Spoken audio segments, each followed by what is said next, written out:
Hello everyone, my name is James. I am a 1500 rated chess player here on chess.com. I wish to teach the chess skills I have with people, while simultaneously learning skills from chess players with more knowledge than I have.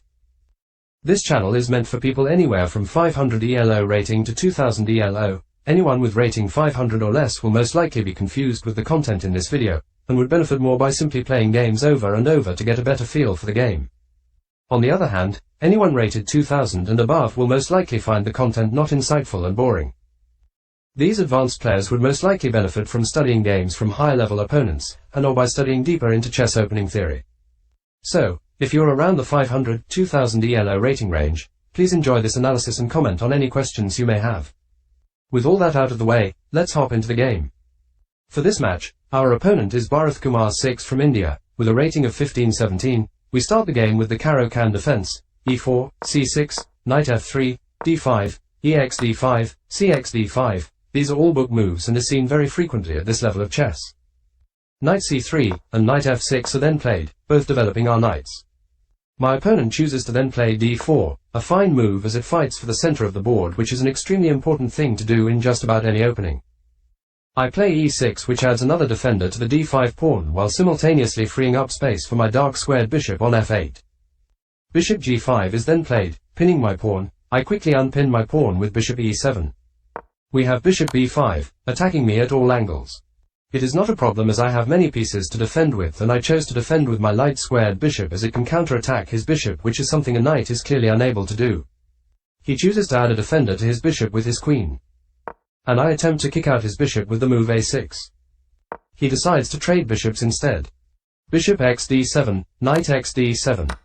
He overcommits with knight e5, and I have the idea to capture his knight with my knight. However, I want to prioritize my king's safety first, so I castle short. He then castles short as well. We then decide to exchange knights, knight x e5, x e5. Knight is then rerouted to d7, putting pressure on his e5 pawn. And then he decides to exchange our bishops with bishop x e7, queen x e7. White plays f4, which adds a defender to his pawn and helps open up his rook. He does not notice, however, that this also opens up a diagonal on his king, making it vulnerable. I do notice this weakness and play queen c5, putting it on a much better square for me. His king retreats to h1. I play f6, looking to make something happen with my two rooks on the f file in the near future.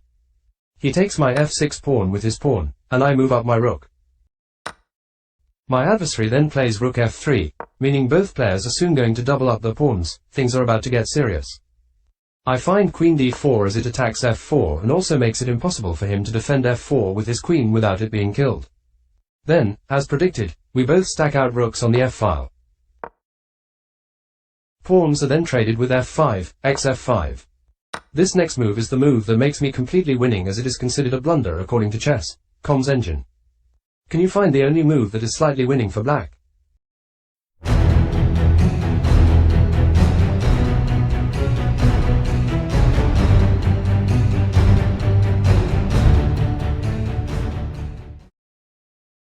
That move is none other than rook d1, as it forces my queen out, making it no longer d5 and is very good for white. In the real game, however, white plays rook f5, putting black up a whole 8 points above white on the evaluation bar. We then have a triple rook f5. And white's idea is queen e6. White most likely thought they could win either the knight or rook with this check. However, both pieces are completely safe after the moves rook f7, queen e8, and knight f8. And the king is left, snug as a bug. White then plays pawn h4, and immediately forfeits, as he realizes there is mate in 2 after the sequence. Rook f1, king h2, which is forced, and finally queen h4, checkmate. Key plays. On move 20, it is obvious to see how the pawn capture was a blunder, as it simply puts black up a whole rook. It is important to calculate moves more accurately, as the check that comes from the queen ultimately leads to no reward in the end. And the second key play is when pawn h4 was played. Even though white is completely losing here, it takes white from being down 12 points on the evaluation bar to mate in 2. Here are some of the stats for the game. Please let me know if you have any questions about the game or questions in general. I will be sure to respond.